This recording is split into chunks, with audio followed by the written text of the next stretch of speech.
Hey, what is going on YouTube? Welcome back to the channel. If you are new to this channel or you don't know who I am, my name is Jacob and this is Vintage by Jacob. I'm a full-time online reseller of vintage and basically any type of clothing I can get my hands on and resell online. No, I primarily sell on the Poshmark app, and that is where I make my full-time income.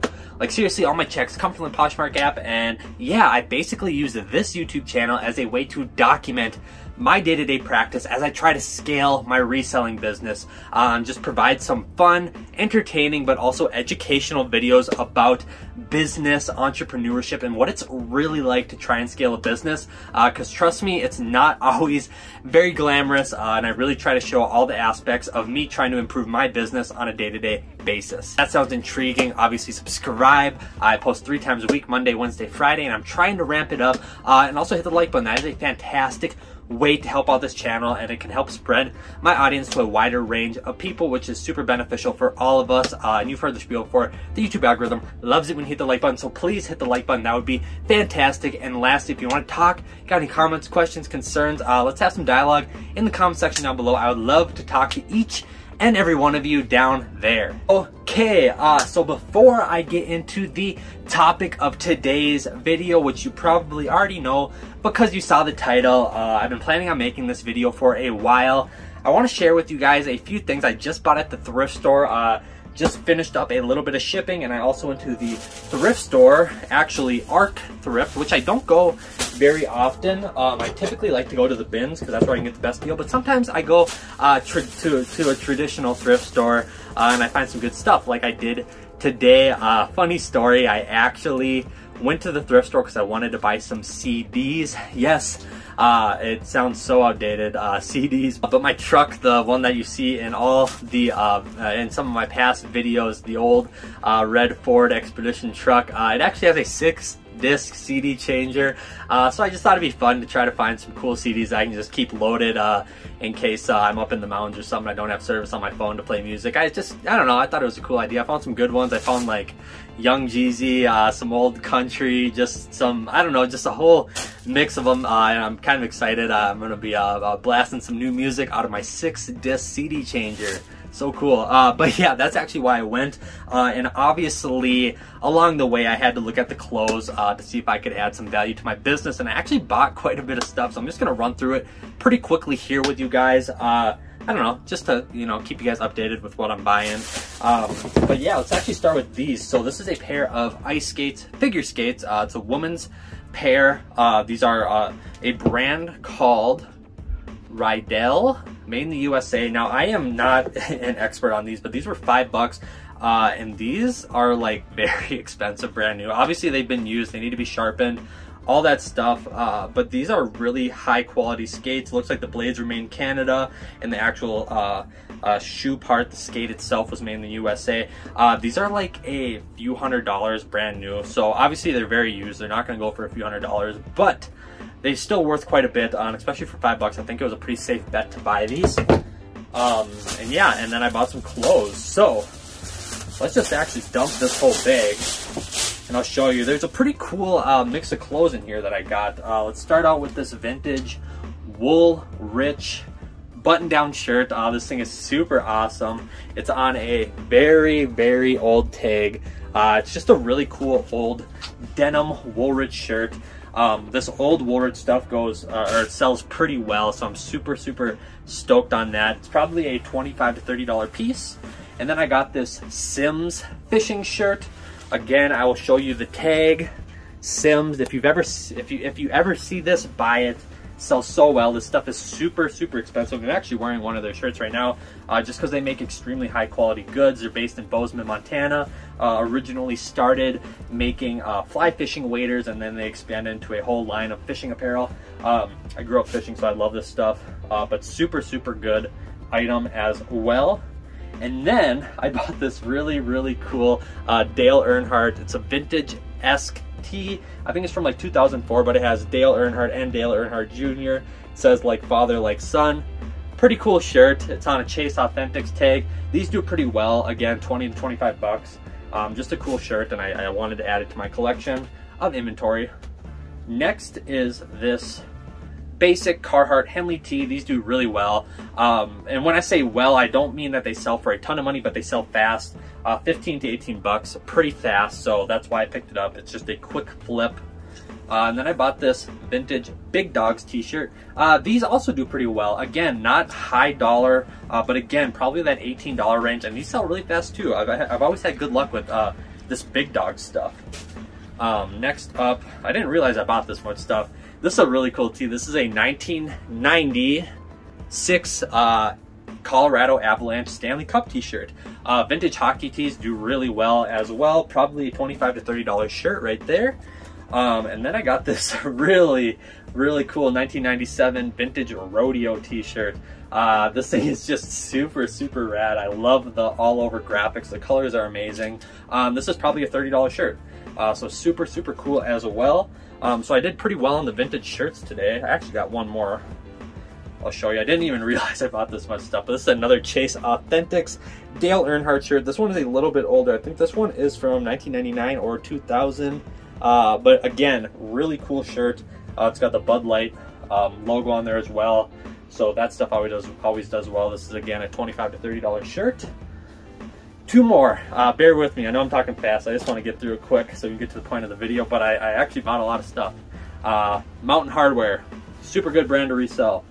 It's a nice lightweight hiking long sleeve shirt.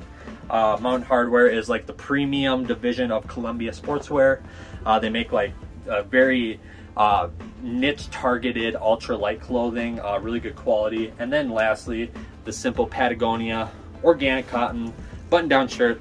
Obviously Patagonia, it sells very fast and very well. Okay, so that is what I bought today on my latest little thrift haul. I figured I'd keep you guys updated because that's kind of the point of this channel, like I said. But the main topic of today's video is the reselling industry dying.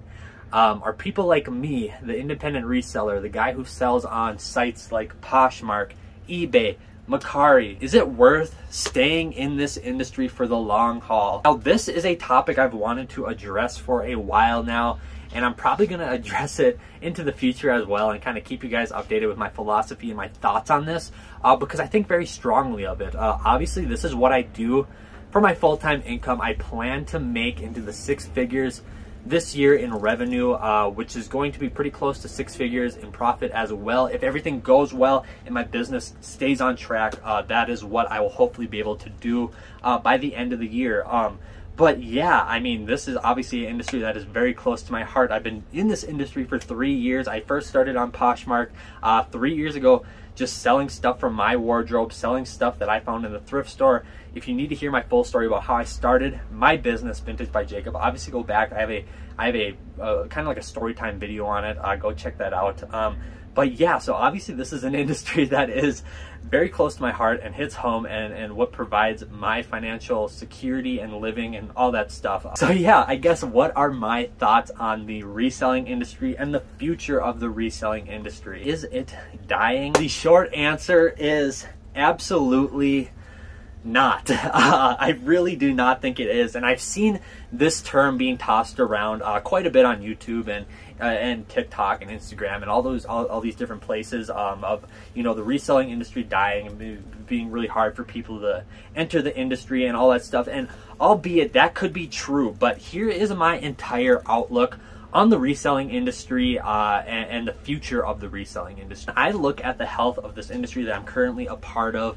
The biggest example that I like to look at is the Goodwill company. When you think about it, like how I'm going to explain in this video, it's pretty easy to see. It's kind of obvious that this is a pretty, you know, safe and growing industry. Just look at Goodwill. Now, Goodwill has been around forever. I want to say, you know, and I will put the correct date on the screen, but I want to say Goodwill has been around for like 50 to 100 years. And look, I mean, they're still around today. They're bigger and better than ever. And they have proven that the brick and mortar reselling industry, the thrift industry, which essentially is a reselling industry, can sustain that long and be that successful throughout decades and decades of time. It's easy to see that a brick and mortar example of this industry obviously can thrive. And if you are a believer in technology, and you know, if you're a believer that technology is beneficial to our lives and that e-commerce is a better way to shop, then it's easy to see that the e-commerce reselling industry is in it for the long haul, and that it should be very secure and very healthy for a long time to come, because obviously look at how far we have gone in our lives in terms of e-commerce. I mean, 10 years ago, my parents never ordered anything online, and now me and everybody I know almost exclusively orders everything online. I mean, Amazon is obviously a great example. Look at companies like Walmart, the push that they're making just to get their toes into the e-commerce industry and can compete with companies like Amazon. And I think it's no exception for the reselling industry as well, with companies like Poshmark, eBay, Mecari. Obviously, eBay is kind of the giant. It's been around forever. And I personally sell most of my items on the Poshmark app just because it is curated more towards clothes. I mean, eBay has a whole gamut of different categories that you can sell in, but Poshmark is primarily clothes, and it's working out very well for me, and I believe it's just going to keep growing. No, I do not think reselling is dead. I actually think it's just starting, and I think e-commerce reselling is slowly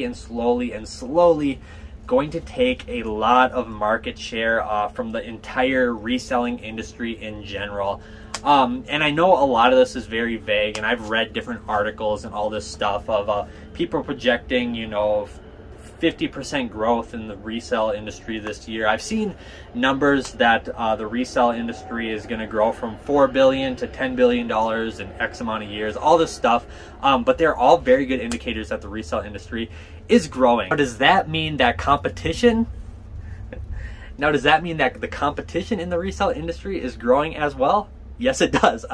That's literally just how business works. And look at any industry. I like to look at the oil fields in North Dakota as a good example, because that was something that was very relevant to me when I was going through high school. A lot of kids were actually dropping out of school to race to the oil industry in North Dakota. This is when I lived in Minnesota, because they had such high-paying jobs, and just the oil industry in North Dakota was growing so fast as they were finding more and more oil there. It's kind of the same thing with online e-commerce reselling.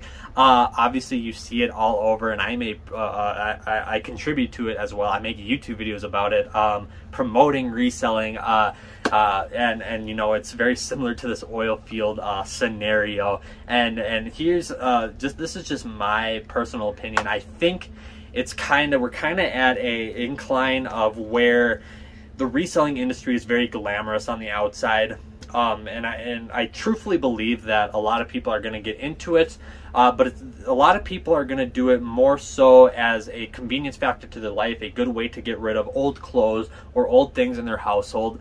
And I think that there's going to be a certain number of people like myself who are going to take it very seriously and turn it into their full-time career, and much like a lot of those kids who rushed to the oil fields in North Dakota and worked it for a year or two, they got out of that industry very, very fast.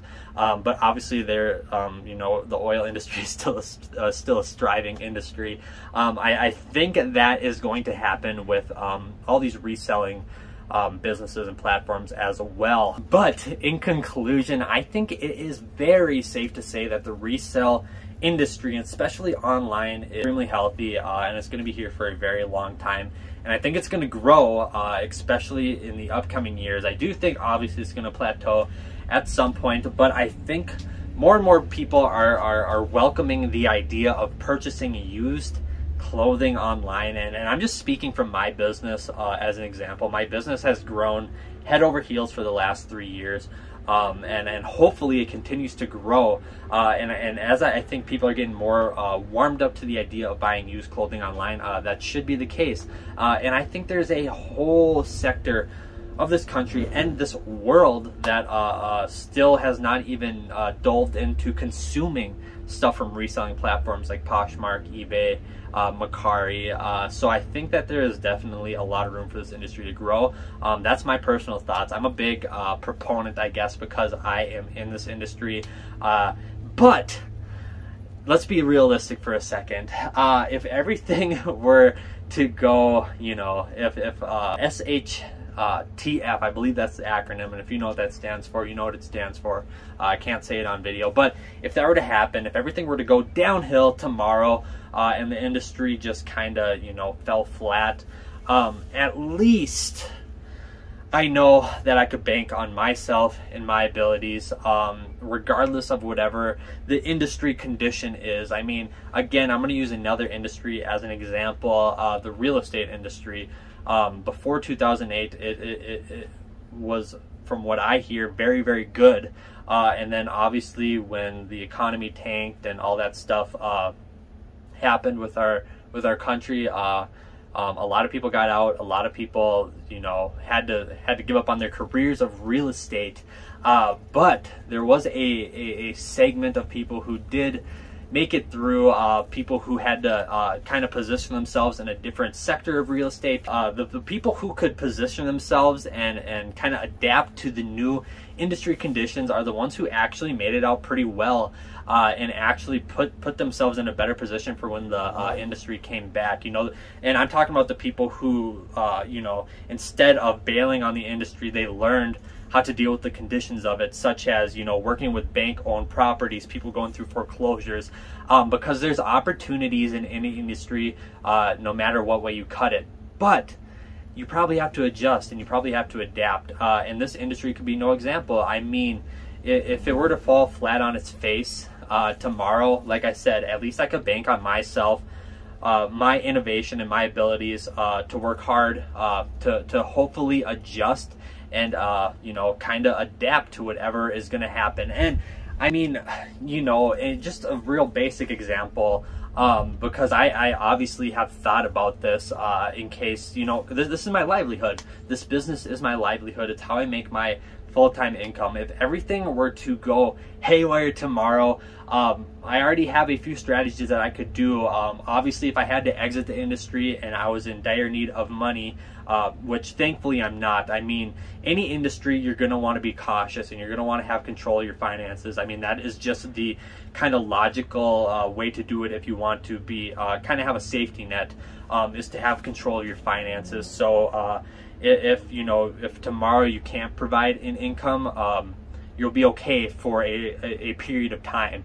It's always very, very healthy to have a safety net to fall back onto. But you know, with how I run my business, I try to gain inventory and all this stuff very, you know, strategically. So if let's say I had to liquidate all this inventory, I could still liquidate it and get my money back, or maybe a little bit of profit even, and have everybody be happy if I had to exit the industry. So, you know, I think about these things too.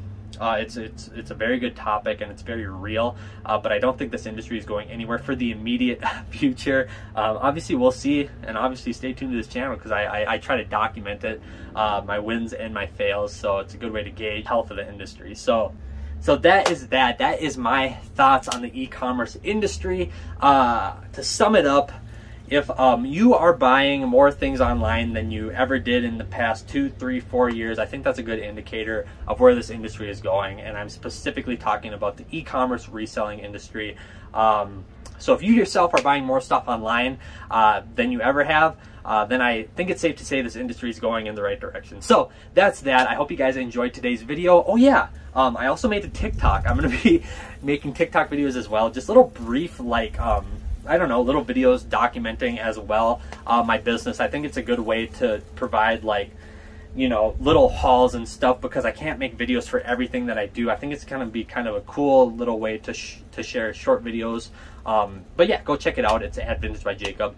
But yeah, that is today's video. I really want to say thank you for watching this video, and hopefully you made it this far in the video. Obviously, I cannot do this without you guys. You guys keep me motivated. You guys, like, literally are the best. I cannot explain enough. We're building such a cool community here. And if you're not a part of it, please be a part of it. But that's it. That is today's video. I hope you guys have a fantastic rest of the day, and stay tuned for the next one. I really appreciate it. But be good to one another, and I'll see you guys next time. Peace.